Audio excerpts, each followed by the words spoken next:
Good evening to all of you and welcome back to my YouTube channel Rishikul biology.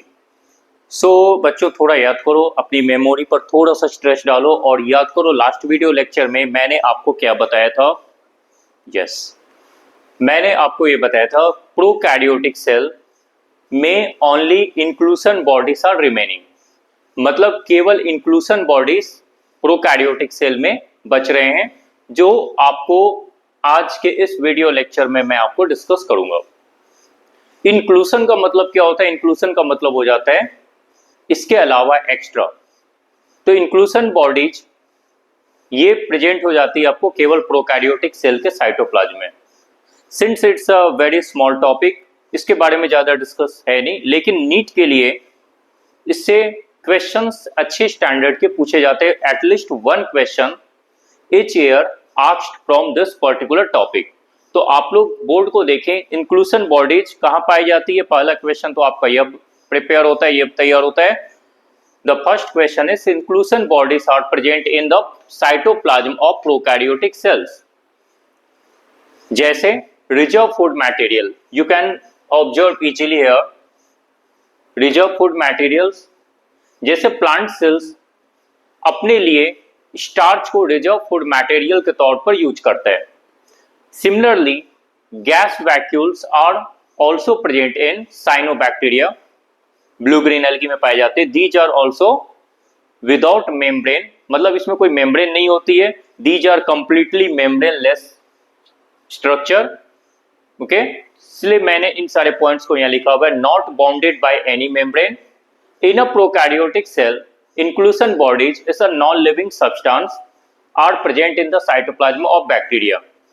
तो जैसे आप देखो animal cell में glycogen and fats are the reserve food material. Similarly in plant cells food is stored in the form of starch. So both starch and glycogen fats these are called reserve food materials in plant and animal cells. लेकिन prokaryotic cells में क्या हो जाते हैं कि prokaryotic cell अपने adverse condition को maintain रखने के लिए, या यो कहिए इन एडवर्स कंडीशन फूड की रेगुलर सप्लाई, एटीपी की रेगुलर सप्लाई होती रहे, मतलब इसको फूड कंटिन्यूस मिलता रहे, उसके लिए क्या हो जाता है, जो एक्सेस फूड हो जाते हैं उसको ये साइटोप्लाज्म में स्टोर करके रख लेते हैं, right. So these are called the inclusion bodies, जो कि दो टाइप में बांटे जाते हैं, ठीक है। These are the two types of inclusion bodies.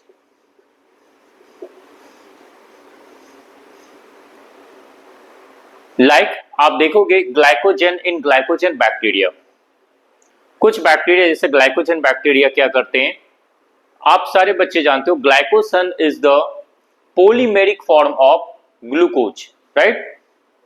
तो ये ग्लूकोज के पॉलीमेरिक फॉर्म को ग्लाइकोजन बैक्टीरिया अपने साइटोप्लाज्म में ग्लाइकोजन के फॉर्म में स्टोर कर रख लेते हैं। Whenever there is need of energy, मान लो ग्लाइकोजन बैक्टीरिया को फूड की सप्लाई कम हो रही है, फूड नहीं मिल रहा है, at that time these bacteria by breakdown of these glycogens into glucose, ये ग्लूकोज में कन्वर्ट करके उसके बाद इसको क्या करते हैं, इसको यूटिलाइज कर लेते हैं as the purpose of energy, मतलब ग्लाइकोलिसिस एंड क्रेब्स साइकिल में इससे एटीपी प्रोड्यूस कर लेते हैं, ठीक है। तो एक एग्जांपल हो जाता है आपका ग्लाइकोजन, जो एनसीईआरटी में एग्जांपल्स दिए गए, मैं आपको उनके बारे में डिस्कस कर रहा हूं।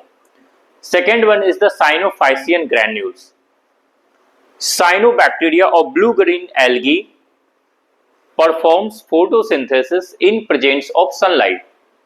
सनलाइट के प्रेजेंस में साइनोबैक्टीरिया या ब्लू ग्रीन एल्गी, जो प्रोकैरियोटिक सेल है, किंगडम मोनेरा से बिलोंग करती है, ये फोटोसिंथेसिस परफॉर्म करती है और यहां पर साइनोफाइसियन ग्रैन्यूल्स बनाकर अपने साइटोप्लाज्म में स्टोर रखती है। Suppose if some day there is no sunlight, मतलब सनलाइट नहीं है, so at that time photosynthesis जब वहां पॉसिबल नहीं है, तो उस कंडीशन में ये क्या करते हैं, ये साइनोफाइसियन ग्रैन्यूल्स को यूटिलाइज करना स्टार्ट करते हैं, ठीक है, रिजर्व फूड मटेरियल को for the production of ATP.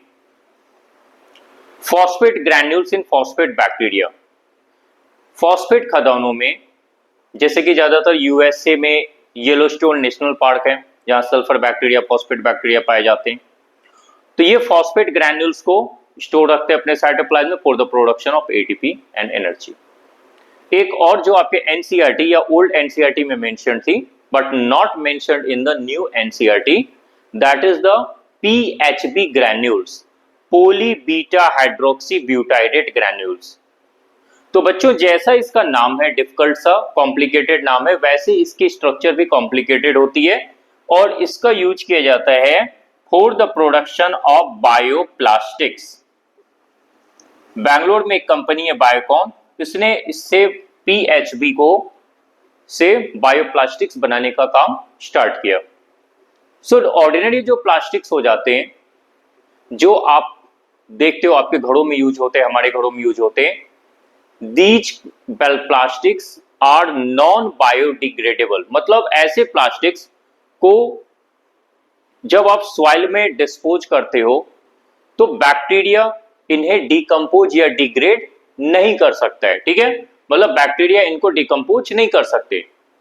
लेकिन जो बायोप्लास्टिक्स हो जाते हैं, दीज आर बायोडिग्रेडेबल, मतलब अगर आपने ऐसे प्लास्टिक्स को सॉइल में डंप कर दिया तो जो भी सॉइल में बैक्टीरिया प्रेजेंट है वो क्या करेंगे, इसे स्लोली डिकम्पोज कर देंगे और इसे जस्ट लाइक ऑर्गेनिक मैटर ये आपका स्लोली डिकम्पोज हो जाता है, ठीक है। तो ये बायोप्लास्टिक्स बनाने में यूज किया जाता है, ओके। इको फ्रेंडली है, इन्वायरमेंट फ्रेंडली होती है बायोप्लास्टिक्स। तो अब तक जो मैंने आपको बताया that was related with the richer food material, okay. But inclusion bodies are also present in the form of gas vacuoles, या यूं कहें इंक्लूजन बॉडीज टू टाइप्स के हो जाते हैं। First one is reserve food material and another one is your gas vacuoles, right. So अब बच्चों यहां बात हो जाती है आपके gas vacuoles, reserve food materials.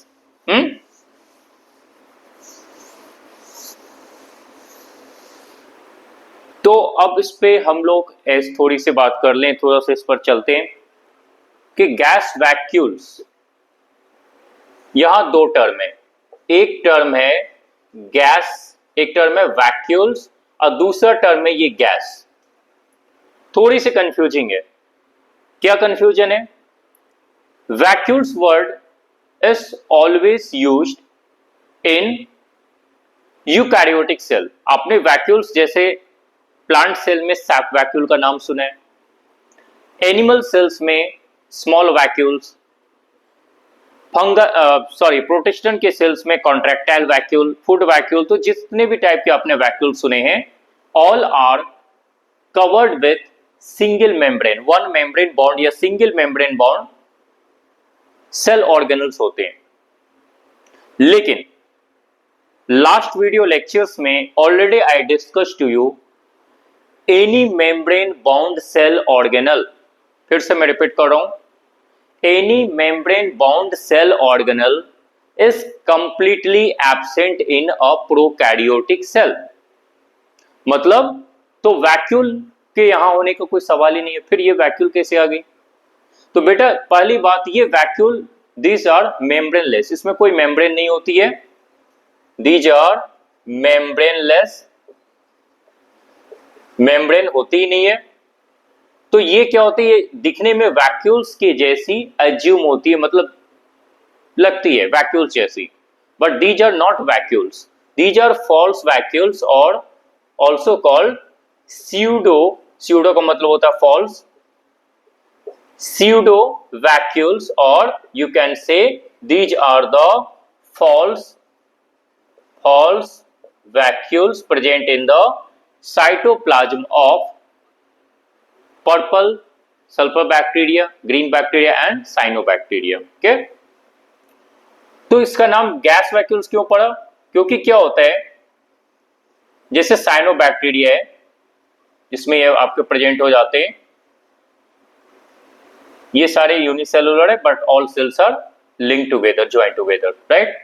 तो इस पे रेस्पिरेटरी गैसेस जैसे कार्बन डाइऑक्साइड एंड ऑक्सीजन ये गैसेस क्या हो जाती है, ये अंदर की ओर इस पर ये रेस्पिरेटरी गैसेस इसमें फिल्ड होती है, बबल्स के जैसे दिखती है। सो गैस के फिल होने के कारण इनको कहा जाता है gas vacuoles filled with respiratory gases, right. So इसका बेनिफिट क्या हो जाते हैं, दे प्रोवाइड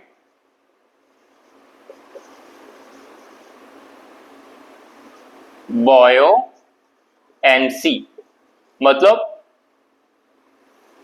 ये क्या होता है कि सेल को या ऑर्गेनिज्म को वाटर में डूबने नहीं देती है। अब एक लाइव एग्जांपल से मैं आपको इजी वे में समझाता हूं। आपने एल्गी देखा है, ग्रीन एल्गी, यस देखा है पॉन्ड में। सो एल्गी इज अ प्लांट। आपने ब्लू ग्रीन एल्गी अगर आपको देखनी हो तो कहां देखोगे, याद रखिएगा blue green algae is not a plant, blue green algae is Monera bacteria, cyanobacteria. तो जब आप पैडी फील्ड्स में जाते हैं, धान के खेतों में जाओगे तो वहां आपको दिखेंगे ब्लूइश ग्रीन कलर की एल्गी जिसको साइनोबैक्टीरिया कहते हैं। These are actually not algae, ये एल्गी नहीं है, ये आपकी साइनोबैक्टीरिया है। तो बेटा वहां आप देखोगे कि सरफेस पर फ्लोट करती है, वाटर में सिंक यानी पानी में डूबती नहीं है, it floats on the surface, aquatic surface. इसी को कहा जाता है बॉयंसी, मतलब जो सरफेस पर फ्लोट करवाए। तो इसका सबसे प्लस एडवांटेज है बॉयंसी प्रोवाइड करने से, जिसके कारण ये वाटर में डूबते नहीं। So these are the benefits of pseudo vacuoles. So I hope inclusion bodies is a small topic, this topic was remaining in the prokaryotic cell। तो प्रोकैरियोटिक सेल अब आपका कंप्लीट होता है। अगले वीडियो लेक्चर में मैं आपको यूकैरियोटिक सेल और यूकैरियोटिक सेल्स में यूकैरियोटिक सेल के मेजर कंपोनेंट्स यानी कंपार्टमेंटलाइजेशन, उसके बाद यूकैरियोटिक सेल्स के एनवेलप, जैसे प्लांट सेल है तो सेल वॉल, मिडल लैमेला, और एनिमल सेल या प्लांट सेल या कोई भी सेल हो इसमें प्लाज्मा मेम्ब्रेन जो कि कॉमन स्ट्रक्चर है, इसके बारे में मैं आपको डिस्कस करूंगा, right. So this is the topic for the next class. So kindly subscribe more, ask other also to the subscribe the channel, and please view, like and ask as many as doubts possible for you। जितने भी आपके doubts हो जाते हैं please comment box में आप पूछें। Thank you for watching my video lecture.